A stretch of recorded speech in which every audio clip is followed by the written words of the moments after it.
What's up, everybody? Welcome back to the show. Today, we have got a video that I'm so excited for. We are getting ready for the 2026 NFL season. It's right around the corner. I can taste the fantasy drafts. I can hear the red zone witching hour. It's approaching us. It is nearly here, and I can't wait for this season. But before we got into this season, I wanted to go through and I wanted to do a little bit of projection, but instead of specific projections for the season, we'll get into that later. We got a lot of time still. It's quickly approaching, but we still got a couple of weeks. Today, what I wanted to do is I wanted to go through, I've got a tier list here I'm about to put up on the screen, and I wanted to go through and I wanted to rank where I believe each NFL coach is in terms of job security. So I'm going to throw this up on the screen right now. We got it right here. What we're going to go through and do is we're going to tier list each NFL head coach. We've got 5 different tiers here. The first is fired. The second one is hot seat. Third one is warm seat. Fourth is questionable. Fifth is safe. Here's the way we are going to arrange this, okay? What we're going to be doing here is we're going to say, after this season, if the worst case scenario happened, where would each of these NFL head coaches be? Who is most likely to be fired as an NFL head coach heading into this season? Now, obviously, right?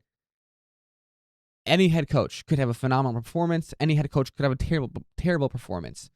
But I think as we go through, you'll get a little bit of an example of what I mean, right? Well, we're going to rank basically based off of what could happen this season. Which coaches do I think are most likely to get fired? Which coaches do I think are least likely to get fired? We're going to be realistic, right? We're going to talk about worst case scenarios a lot in this video. The worst case scenario for every team is obviously going 0-17. That's obviously the worst case scenario, right? That's also not a very realistic worst case scenario, at least for most teams. There's a couple teams on here where when we say worst case scenario, the worst case scenario probably actually is 0-18, right? Or 0-17, sorry. But for a lot of teams, that's not the realistic worst case scenario. So we're going to talk through a little bit about what the realistic worst case scenario is and what I think could actually happen. We're going to go division by division, and we're going to start with just the most boring division, okay? After this season, if everything even goes a little bit worse than according to plan, right? Sean McVay, he's going to be safe after this year. Okay, Sean McVay, there's honestly this is what I'm saying. There's honestly nothing I think that could happen this year that would have Sean McVay get fired. There's just nothing that would happen. Same thing here. Where's he at? With Kyle Shanahan, right? I really don't think there's anything that's going to happen to Kyle Shanahan where he gets fired. Same thing with Mike McDonald. They just won a Super Bowl. He could go 0-18 this year. I don't think he's going to get 0-17. I don't think he's going to get fired, right? And then the last one is, let me find this guy. Where are you at? Where are you at? Here we go. Same thing with Mike LaFleur. I just think that Mike LaFleur, he's got, his first year in Arizona, they were kind of holding on to a not great coach last time. He's inheriting not a great situation right now, and I think the team probably knows that. So this is a team where realistically, if they go 0-8, 0-17, there's a chance. Sure, maybe. But I don't really think that's probably going to happen. I mean, maybe. And if that happens, then sure. Maybe we can put him on questionable, right? I think apart from going 0-17, they're probably going to at least give him one more year. So the NFC West, it's the most boring one to talk about because I really think pretty much every single coach is going to be here for at least another year after this, unless they quit. You know what I mean? But there's not really much to happen with that. I think anyone's really going to be even on the hot seat after this season. So that's kind of a little bit of an example of what I'm talking about for this video. Most boring coaching division, I think, because everyone's so good that it's going to take way more than just one bad year for one of these guys to get fired. But let's stay in the NFC, okay? Let's pivot. Let's move. We're in the NFC West right now. Let's head to the NFC South. Okay, let's head to the NFC South. It gets a little more interesting in the NFC South. In the NFC South, we'll start with my guy, Todd Bowles. And here's what Todd Bowles, this season, I think that he's probably safe, but I also think I could see a situation where the Buccaneers miss the playoffs, they underperform, they're under 500, and the conversation starts to pop up of, okay, well, what are we going to do with Todd Bowles? What is the current situation, the current state of the Tampa Bay Buccaneers? They made the playoffs last year. They won a playoff game. But if this season he were to miss the playoffs, specifically in the NFC South, I don't think he gets fired right away, but I think we start to have questions and we start to have some rumblings about what is Todd Bowles' future in Tampa. But I still think for the most part, he's probably safe. Same goes for Dave Canales. Dave Canales now, similar situation, but for Dave Canales, I think we're looking now at he inherited Bryce Young. We're probably looking at a make or break year for Bryce Young right now. And he's shown some promise, right? Like there's been some games that they've won. They were actually in the hunt last year for a while.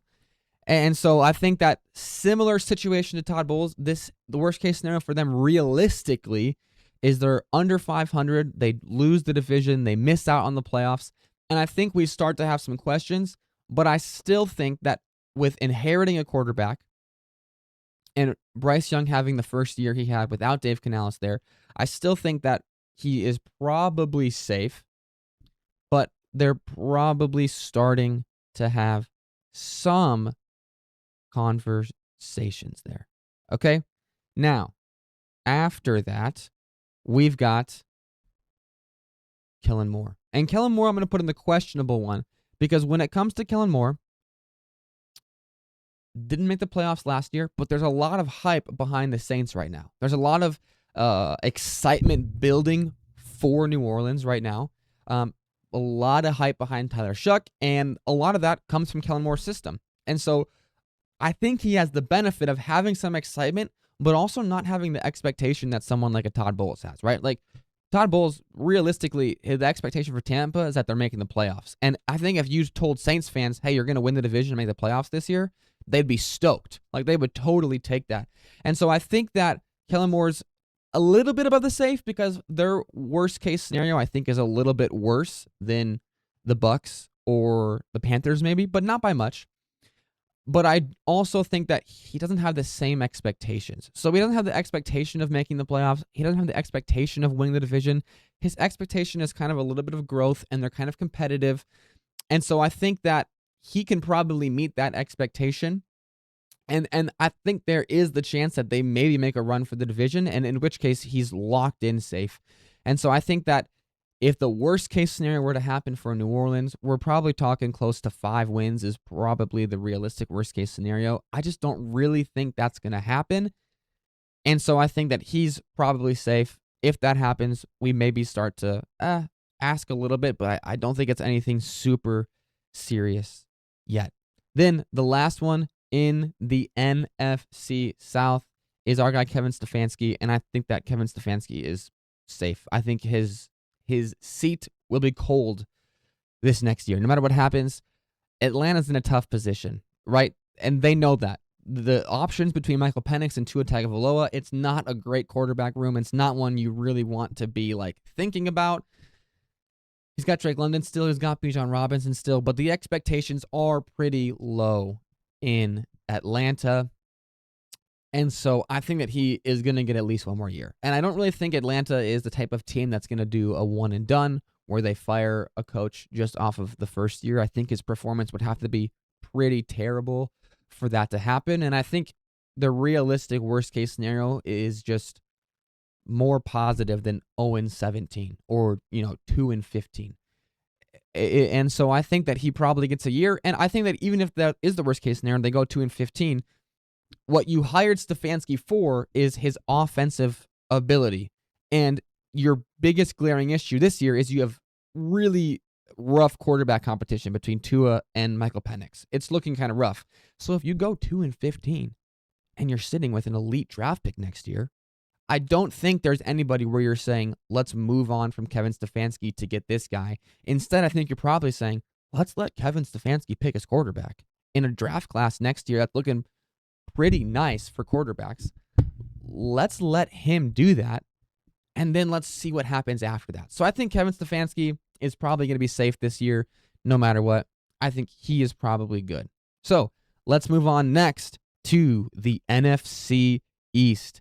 NFC East. Starting off with the most chalk, most boring pick in the NFC East. That is my guy, John Harbaugh. John Harbaugh, locked in safe. If you're the Giants, you don't hire John Harbaugh to just give him 1 year. You hire John Harbaugh because you believe in him long term, and you're looking at the status of Malik Neighbors looking like he's actually possibly going to be ready to go week 1, so you're feeling kind of good about that, but you bring John Harbaugh in for the long haul. You don't bring him in for 1 year, and New York, if we look at just some of their operating situations, maybe gives a little bit of a longer leash sometimes than necessary. So I think you bring in a guy like John Harbaugh. Same question that you have for Kevin Stefanski. I just don't know if next year you're thinking, okay, who's someone better that I can get than John Harbaugh. So I'm going to keep him in the safe. Next one, I'm putting Dan Quinn in questionable.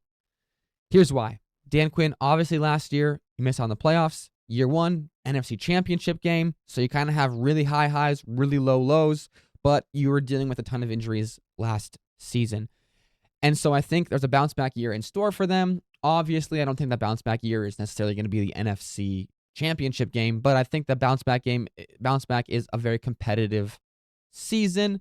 Worst case scenario, you can't bank on injury, right? Like I'm saying, when I say worst case scenario, we're making an exception for injuries, right? Like last year, the worst case scenario was pretty bad for Washington, but they had a lot of injuries. So worst case scenario, apart from injuries, I just don't see them being a team that is in the 5-win category. Like a worst case scenario for them is they miss the playoffs, they lose the division, and they're under 500.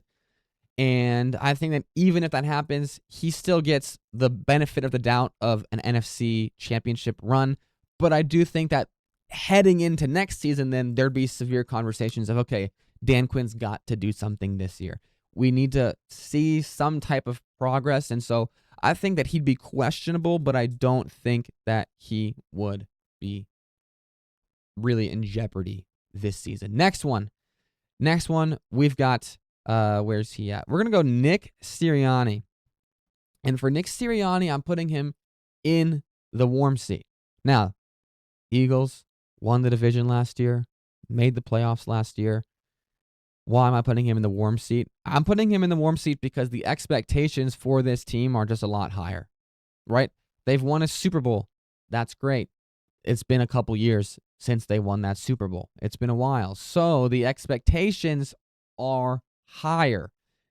And we already heard rumblings and rumors last year when they were winning the division, right? They were in a competitive race in the division with the Cowboys, but they weren't in a competitive race for the number 1 seed in the NFC.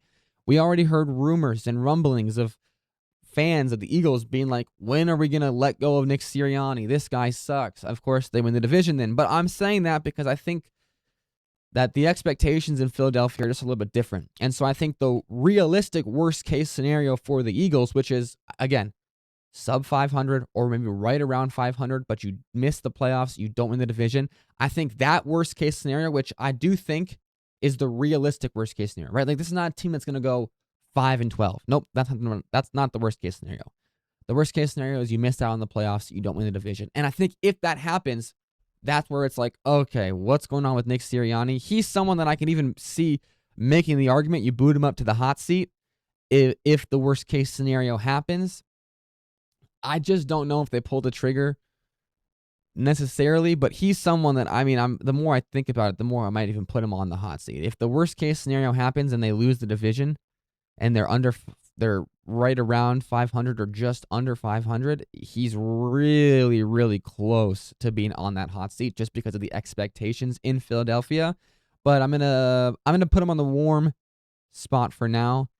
Next one, similar situation to Nick Sirianni, where I could see him on the hot seat, which is Brian Schottenheimer. Brian Schottenheim, same thing. We want to see something out of Dallas. We want to see Dallas be competitive. We want to see Dallas with CeeDee Lamb and George Pickens and Dak Prescott after the year that Javonte Williams had last year. Like, we want to see Dallas be a competitive team. There's some realistic expectation there. And if it doesn't happen, if those expectations aren't met, we're starting to have conversations. Now, similar to the Eagles, I don't really think that the worst case scenario for this team is 5 wins. I think the worst case scenario is just under 500, lose the division, miss the playoffs. So I think that either one of these guys, you could absolutely make a case for the hot seat. And I think that honestly, they might even be up there. But we're gonna keep them on the warm seat for right now. We're going to keep them on the warm seat for right now. We'll adjust at the end of the video, see if we need to change that. But if the Cowboys don't make the playoffs, they don't win the division, they're right around 500, just under 500. I think there's a lot of questions that we start to have about Brian Schottenheim and the Cowboys in general. Okay, next one, NFC North. The NFC North, a very exciting division. Ben Johnson, safe. Ben Johnson is a coach, similar to Sean McVay, similar to Kyle Shanahan. I think he could go 0-17, and Chicago wouldn't fire him. I'm a Bears fan personally. If we went 0-17 this year, I'd say, dang, Ben, what are we going to do next year? Right? Like, I just don't think that that's going to happen.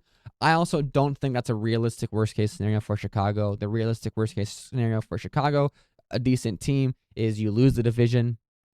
You're probably just under 500.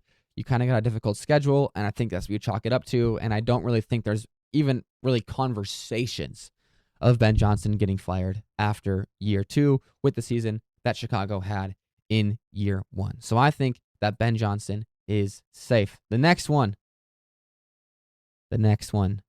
Dan Campbell. I'm putting him on the warm seat. Dan Campbell, realistic worst case scenario for the Lions. Don't make the playoffs. Don't win the division. Just under 500. You finish 4th place again.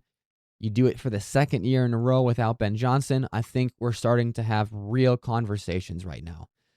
I still think that it's only the warm seat because I don't think there's been any type of conversation around it really seriously for Dan Campbell going into this year. But if it were to happen again, if the Lions were to miss the playoffs this year, were to finish 4th in the division, I think there are some serious conversations that start to happen around Dan Campbell. I think that he still gets the benefit of the doubt based off of what he has done with the Lions in the past for more than just a single season, NFC Championship run, all of that. And so I think that he stays on the warm seat, but I think that we're starting to have some serious conversations. Similarly, I'm putting Matt LaFleur on the warm seat, but you could convince me to put him on the hot seat. We might even do that at the end of this video. If the worst case scenario for the Packers happens where they lose the division, they miss the playoffs, they're right under 500, the only reason that I'm not just like tempted to put him on the hot seat right away is because he just signed the extension last season. And so I think that while Packers fans would be very upset if that happened, they'd be very upset if they finished 4th place in the division and they missed the playoffs and were under 500. I think with the contract he just got, I think he probably gets one more season, but I think he would go into the next season then with a prove it mentality, where it would be this season, you've got to do something, or we're going to have some serious conversations. So I'm going to say that by the end of this season, worst case scenario, he wouldn't get fired, but there would be conversations happening. On the other hand, Kevin O'Connell, I'm putting him on the hot seat this year. If the worst case scenario for the Vikings happened, and again, last year, the Vikings finished 3rd in the division. You forget that. They finished 3rd in the division. They were 9-8, above 500, with terrible quarterback play. So Kevin O'Connell, his thing has been if he can get the quarterback right. If he can lock in this quarterback, he's got real chances. They did it with Kyler Murray. I think that Kyler Murray is an upgrade over J.J. McCarthy. The Vikings seem to think that. They just named Kyler Murray their starter. But if that were to be the case, where everyone assumes Kyler Murray is the upgrade the Vikings need, that he is the upgrade over J.J. McCarthy, and the Vikings still miss out on the playoffs, they still don't make the playoffs, they still lose the division, finish in 4th place, and they're under 500, that's where I think the conversations around Kevin O'Connell are not hypothetical. I think the conversations become very real around, okay, is this the guy that we want to go with? And so they also just fired Kwesi. Everyone wants to say J.J. McCarthy, Kwesi drafted him. They fired Kwesi. That's true. But we're playing ourselves if we think Kevin O'Connell had nothing to do with the decision to draft J.J. McCarthy. And so a lot of those questions, I think, come up again if he's not able to find a solution to the problem of J.J. McCarthy, which his hopeful answer is Kyler Murray. But if he can't find that solution, I think he's staring the question again in the face of, well, you drafted this guy, so what's the deal? What's the situation? I think that Kevin O'Connell, out of all of these guys, I think that the conversation is really real about him getting fired. And the more that I think about it, there's a difference between where Kevin O'Connell would be and Dan Quinn would be. So I'm going to bump Nick Sirianni and Brian Schottenheim up to the hot seat as well, as we just rounded out the NFC. On to the AFC. We're going to start off with the AFC North. My guy, Zach Taylor, I think that he could almost be fired. I think Zach Taylor, he is the only AFC North coach who made it through this last season. And if he goes in to Cincinnati, they lose the division, they're under 500, I think we'll put him on the hot seat because I can't say for sure he's fired. There's some other people on here where I think that we can say more positively that they'll probably be out. But I think that it is a very, very interesting question then that says, hey, no, I'm putting him on the fired list. I really think that if that worst case scenario happened, we're probably talking about him being fired. And we're probably talking about him not being in Cincinnati again, if the worst case scenario happens for the Bengals, because I do think that, unfortunately for the Bengals, the worst case scenario is a little bit worse than some of these teams. Like, I think that the worst case scenario for the Bengals is you're at 7 wins, is you're 7-10. And I just think that with Jamar Chase and Joe Burrow, 7-10 is not going to cut it. And so if that were to be the case, I think that he already feels like going into this season, he's got to prove something. If he does not prove that, I think we see that he is out. All right. Next up, we're going to go with staying in the AFC North. Staying in the AFC North, we're going to go with my guy, Mike McCarthy. And Mike McCarthy, I think he's probably safe. Similarly, Pittsburgh, they keep their coaches for a long time. These coaches are in for the long haul in Pittsburgh. And so I think that this season, there's not very much of a worst case scenario that can happen for Mike McCarthy where he gets fired. We do gotta, wonder what's the situation with Aaron Rodgers going to be like. It seems like it could be just, it seems like it could be an interesting situation with Aaron Rodgers. I do think the worst case scenario for the Steelers is pretty worst case scenario, but I think that Mike McCarthy is probably the caliber of quarterback, and Pittsburgh is a type of organization that if the worst case scenario would happen, they let him run the draft. They let him start to build the team the way that he wants to. And so I think that he would be safe. Next up in the AFC North, we've got Todd Monken. Todd Monken, new coach of the Cleveland Browns. I think he's probably just going to be safe. Cleveland Browns, they bring in, once again, a team that kept around Kevin Stefanski for a while when a lot of things were going wrong. I think that Todd Monken is very similar in the fact that I just think that the worst case scenario is pretty bad for this team, but I also think the expectations for this team are equally low. The expectations are pretty terrible. for the Cleveland Browns. I think the organization knows that. So I think that the worst case scenario, the repercussions of that aren't as dramatic. Next, Jesse Minter. I'm going to put Jesse Minter, same thing, safe. You're bringing him in to Baltimore. You are somewhat familiar with him. I just think, again, you're coming off of a time where you had John Harbaugh for so long. So long.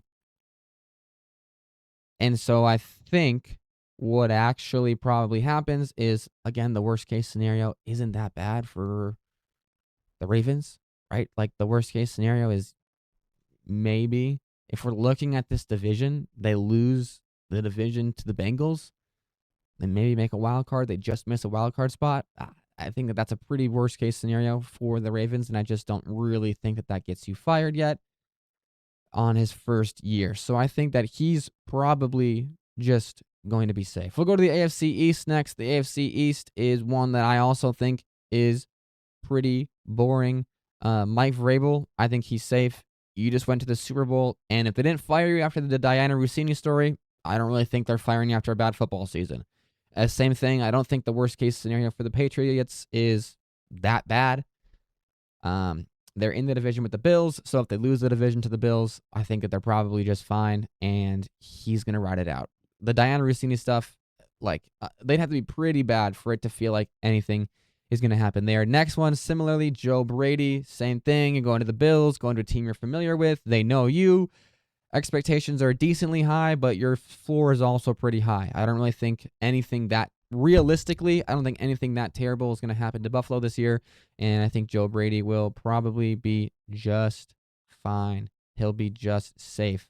Same thing with Mike Kafka. For Mike Kafka, I'm putting him in the safe category just because I really think that the actual expectations for the Dolphins is like the floor. Like the Dolphins are truly one of the teams that could be the worst team in the NFL this season, just with the roster that they have. And I think the team knows that, and I don't think they have any crazy expectations, right? Like if you told anybody that the Dolphins make the playoffs, they'd be like, shut the heck up. What in the world are you talking about? And so I think when your expectations are that low, you're probably safe. On the flip side, my guy, Aaron Glenn, I'm going to put him on the hot seat, not fired, only because I'm wondering somewhat if we're just seeing the Jets actually try to tank in some way to be a team that is rebuilding through the draft. They traded away so much last year. Their quarterback is just Geno Smith. I mean, we'll see what happens. I could absolutely see him being fired. I do think the worst case scenario for the Jets is pretty bad, and it is pretty terrible, but I don't have as much confidence. Let's say worst case scenario is actually lose every game. Okay, let's put him on the fired list. If the actual worst case scenario happens for the Jets, I think we might see Aaron Glenn get fired, because what I think we're seeing in the NFL as a broad trend is that teams want to bring in offensive-minded head coaches. If the actual worst case scenario happened for Aaron Glenn, and the Jets win 2 games, 3 games, I think the conversations are pretty loud. And I think that with the draft pick they have, which like the actual worst case scenario for the Jets is they're the worst team in the NFL and they have the number 1 overall pick. I think if that happens, they're going to want to bring in an offensive-minded head coach because they're going to be locking in their quarterback of the future. And I just don't know then if you have the trust in Aaron Glenn after 2 years to do that. But that's the worst case scenario. I think if anything except for the worst case scenario happens, he's having conversations, but I don't necessarily think I feel confident about him just straight up being fired like I do about Zach Taylor. Okay, next one, AFC South. D'Amico Ryans. I think D'Amico Ryans is probably safe.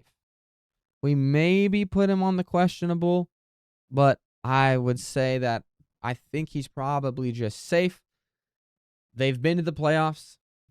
CJ Stroud had a slide year last year, but I think that there's just so much confidence, and I also think that the worst case scenario for the Texans is not truly that terrible, to where I think that he's probably just safe. But there's maybe some, who knows, some rumblings. I'm going to put him in the safe category, though I would be shocked if he was fired this year. even if they missed the playoffs. Next one, Shane Steichen. Shane Steichen. I got Shane Steichen on the warm seat, and I could see him going to the hot seat. Shane Steichen, here's the deal. Been a lot of hopes, been a lot of promises. They looked very competitive last year up until the Daniel Jones injury. They were amazing, actually. Daniel Jones gets hurt. The whole season goes to crap. Now this year, I'm only going to put him on the warm seat. I'm not going to put him on the hot seat because I think there's like some questions if Daniel Jones plays this year. It's like, okay, what's going on? I really don't think he gets fired. But for the Colts, I think the actual worst case scenario is that they lose the division and they win like 6 or 7 games. And so then I think there's some questions, but I think it's more like, okay, next season you've actually got to prove something. They're going to give him the benefit of the Daniel Jones just coming back from the torn Achilles. How much did that limit him this season? But I do think that it would mean going into the 2027 season, there's some statements that have to be made by Shane Steichen. But I think he's probably not going to get fired, but we're having some questions there. Next one, Liam Cohen. Similarly, we're going to put him safe. Jacksonville, phenomenal season last year.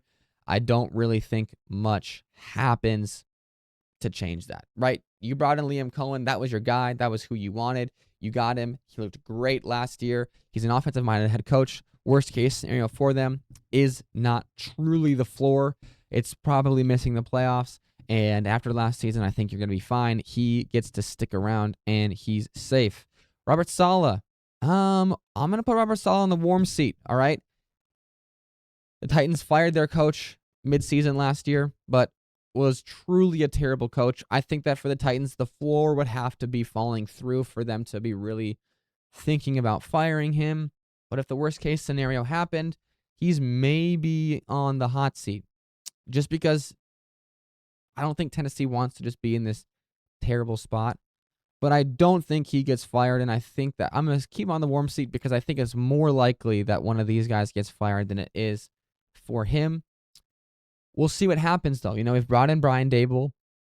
He's there to help Cam Ward. I think that the expectations are so low, though, that that's what separates him from the tier of hot seat guys, is the expectations for Tennessee are truly so low to where if he would just show progression with Cam Ward, win a couple games, I think he's probably fine. Which finally takes us to the AFC West, which is probably one of the ones that we should have done first because I think it's pretty undramatic. Jim Harbaugh, I think he's going to be safe. That's your guy in New Orleans. I think it would take really the floor falling through for that to happen, but they've been competitive enough the past couple years. Offensive line looks like it should be healthy this year.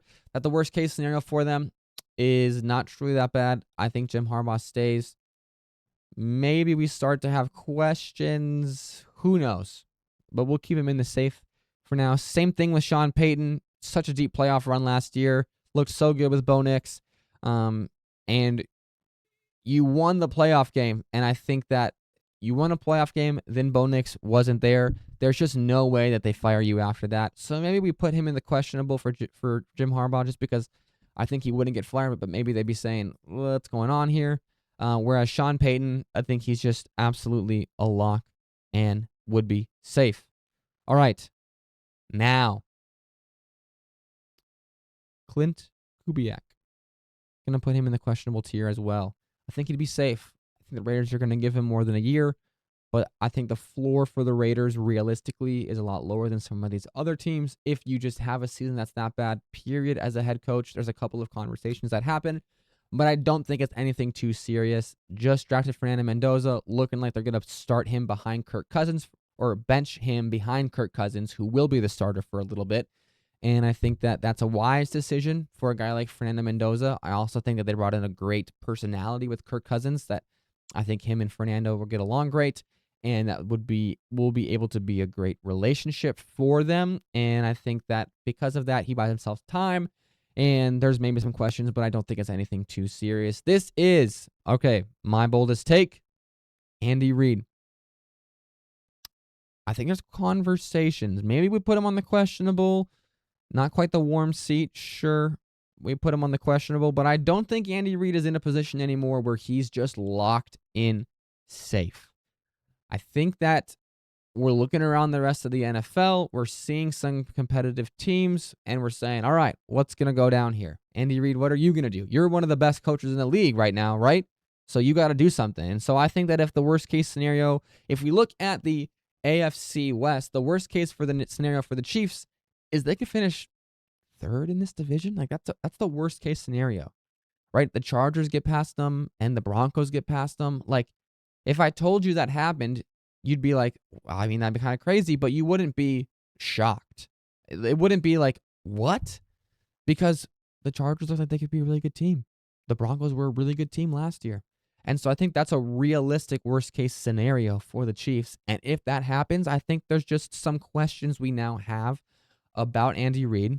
Is he caught up with the modern game? Has he adjusted to the way the league is currently running right now? Is he still that guy that he had been for so long? Who knows? But I think that those questions start to get asked. I don't think he gets fired, but I also think that we start to approach the question of maybe Andy Reid, are you thinking of retiring soon? I don't think it's anything serious. I don't think he gets fired. I would be shocked if he got fired. But I think that we start to have questions. I think that Andy Reid, if the worst case scenario happens for the Chiefs this year, he's just out of the safe category. I just don't think he's locked in safe. Whereas most of these guys down here, there's not even really going to be questions even asked of them in a realistic way in the safe zone. But I think there would be questions asked of Andy Reid if the worst case scenario came to be. So this is my list, my tier list. Obviously, we had a lot of coaches get fired this last season in the NFL. So I think there's a lot less turnover that happens this year.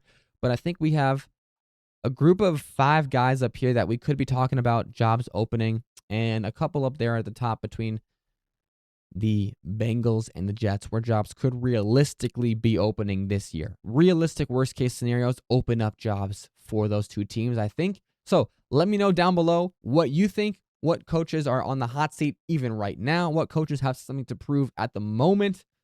Make sure to like this video, subscribe, and let me know what coach you think is most likely to get fired after or during the 2026 season. Thanks for watching. We'll catch you guys next time. Peace.